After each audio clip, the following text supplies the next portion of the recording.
வணக்கம் அத்தை, காஃபி இந்தாங்க என்று தோட்டத்தில் காய்கறி செடிகளுக்கு தண்ணீர் பாய்ச்சி கொண்டிருந்த தன் மாமியாரிடம் காஃபி டம்ளரை நீட்டினாள் அனு. தேங்க்ஸ்மா என்று தண்ணீர் பைப்பை அனுவிடம் கொடுத்துவிட்டு டம்ளரை வாங்கி கொண்டார் பார்வதி.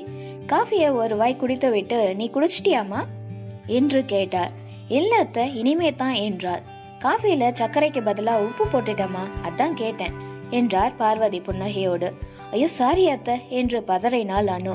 பரவாயில்ல பரவாயில்ல, ஒன்னும் டென்ஷன் ஆகாதம்மா, என்ன ஆச்சு, எதுவும் கவலையா உனக்கு என்று கேட்டார் பார்வதி.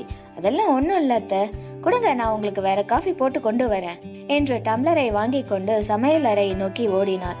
மனம் கனத்தது அனுவுக்கு. என்ன அலைகளின் தன் மனவலியை மென்று கொண்டிருந்தாள். வேறு ஒரு நல்ல காஃபியை தன் மாமியாருக்கு போட்டு கொடுத்துவிட்டு சமையலில் இறங்கினார். டிஃபன் ரெடியானோ, டைம் ஆச்சு என்று கேட்டுக்கொண்டே வந்தான் அனுவின் கணவன் தீபக். என்ற ஒரு எழுத்து மட்டும் கனமாக கொட்டிவிட்டு அமைதியாக டிஃபனை எடுத்து பரிமாறினார். அவளின் அமைதியை உணர்ந்தவனாய் என்னாச்சு என்று கேட்டான். ஒண்ணுமில்ல, சும்மா தான், நான் போய் ஆர்யாவை குளிப்பாட்டுறேன், நீங்க லஞ்ச் பாக்ஸை மறக்காம எடுத்துட்டு போங்க என்று கூறிவிட்டு தன் 2 வயது மகனை கவனிக்க சென்று விட்டார். தன் தாயிடம் இருந்து விடை பெற்று வேலைக்கு கிளம்பினான் தீபக். ஆர்யாவுக்கு உணவு கொடுத்துவிட்டு பார்வதியுடன் சாப்பிட அமர்ந்தாள் அனு. தன் மருமகளின் முகவாட்டத்தை கண்டு, என்ன அனு, ஏமா டல்லா இருக்க என்று கேட்டார். இதற்கு மேல் மறைக்க முடியாமல் பேச தொடங்கினார். அத்தை, பெரியம்மாவுக்கு உடம்பு சரியில்லை, ஹார்ட் ஆபரேஷன் அடுத்த வாரம், அதான் மனசு கஷ்டமா இருக்கு என்றார். நீ போயிட்டு வா அனு, நான் பாத்துக்கிறேன் வீட்டையும் தீபக்கையும் என்றாள் பார்வதி. மீண்டும் என்ற ஒரு எழுத்தை மட்டும் இறக்கி வைத்தாள். அனுவுக்கு வேறேதோ மனதில் ஓடுகிறது என்பது புரிந்த பார்வதிக்கு இருப்பினும் மிகுந்த கேள்விகளை கேட்டு காயப்படுத்தாமல் இருப்பது நல்லது என்று அமைதியானார். அனுவுக்கு பெரியம்மா என்றால் உயிர். தன் தாயிடம் வளர்ந்ததை விட தன் பெரியம்மாவிடம் வளர்ந்ததுதான் அதிகம். அதனால் அவரின் உடல்நல குறைவு அனுவை பாதித்ததாக நினைத்தார் பார்வதி. மாலை நேரமானது. தீபக் வேலையிலிருந்து திரும்பினான். அனு டீ தரையா என்று கேட்டான். அமைதியாக டீயை கொடுத்துவிட்டு, நான் கோயிலுக்கு போயிட்டு வரேன் என்று ஆர்யாவுடன் கோயிலுக்கு சென்று விட்டார்.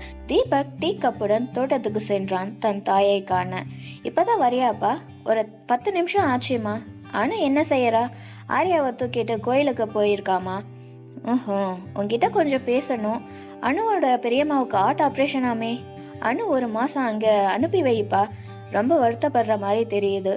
அம்மா, அவ வருத்தம் அது மட்டும் இல்ல, ஆப்ரேஷன் செலவுக்கு பணம் கொஞ்சம் கொடுக்கணும்னு நினைக்கிறா. நல்ல விஷயம் தானே. அதை என்கிட்ட அவ டைரக்டா பணம் வேணும்னு கேட்கலாம்ல, அதுல என்ன ஈகோ அவளுக்கு? அதுவும் அவ அம்மானா பரவாயில்ல, அவளோட பெரியம்மாவுக்கு எல்லாம் ஏன் செய்யணும்னு புரியல.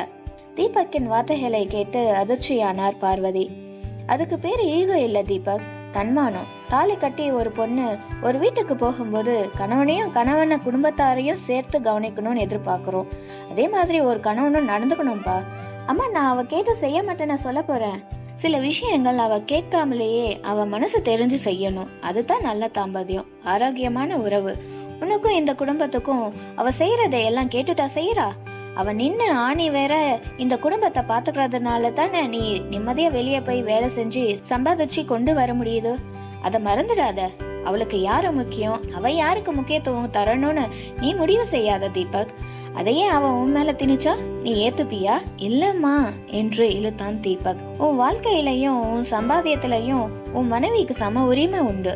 ஆமா, அவ சாப்பிடறதுக்கும் போடுற ட்ரெஸ்ஸுக்கும் நான் தானே செலவு பண்றேன். தீபக், சாப்பிடுற சாப்பாட்டுக்கும் உடுத்துற உடைக்கும் யாரையும் சார்ந்து இருக்க கூடாதுன்னு தான் பெண் பிள்ளைகளை படிக்க வைக்கிறாங்க. படிச்சவங்களோ படிக்காதவங்களோ தன்மானங்கிறது எல்லோருக்கும் பொதுவானது. இந்த நிமிஷம் கூட பேக்கை எடுத்துட்டு வெளியே அவ போனா 1000 வேலை செஞ்சு சம்பாதிப்பா. நீ போற சாப்பாட்டுக்கு கூட அவ யாரையும் சார்ந்து இருக்கணும்னு அவசியம் இல்ல.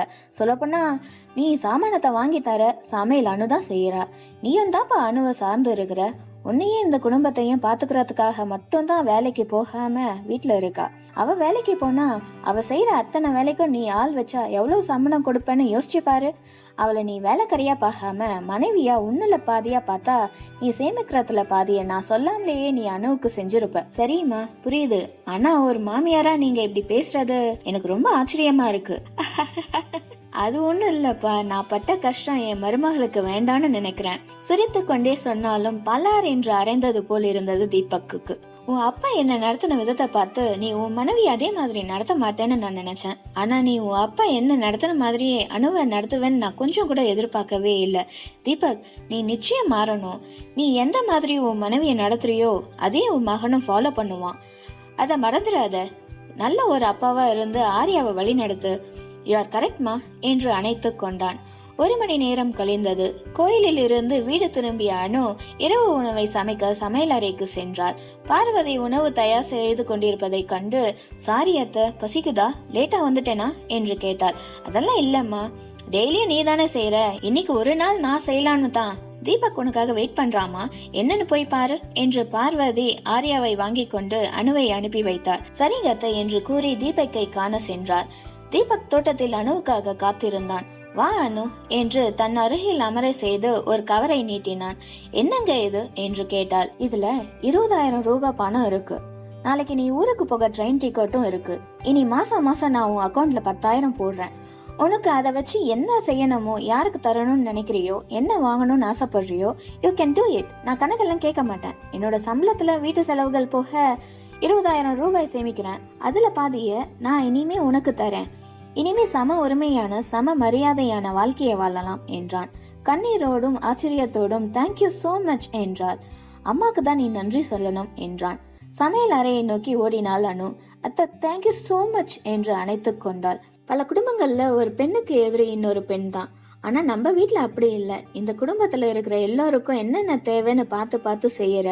உன் தேவை என்னங்கறத கொஞ்சம் தீபக்கு புரிய வச்சேன் என்றார் பார்வதி. மீண்டும் நன்றி கூறி மகிழ்ச்சியோடு தன் பெரியம்மாவை காண கிளம்பினாள் அனு. நன்றி.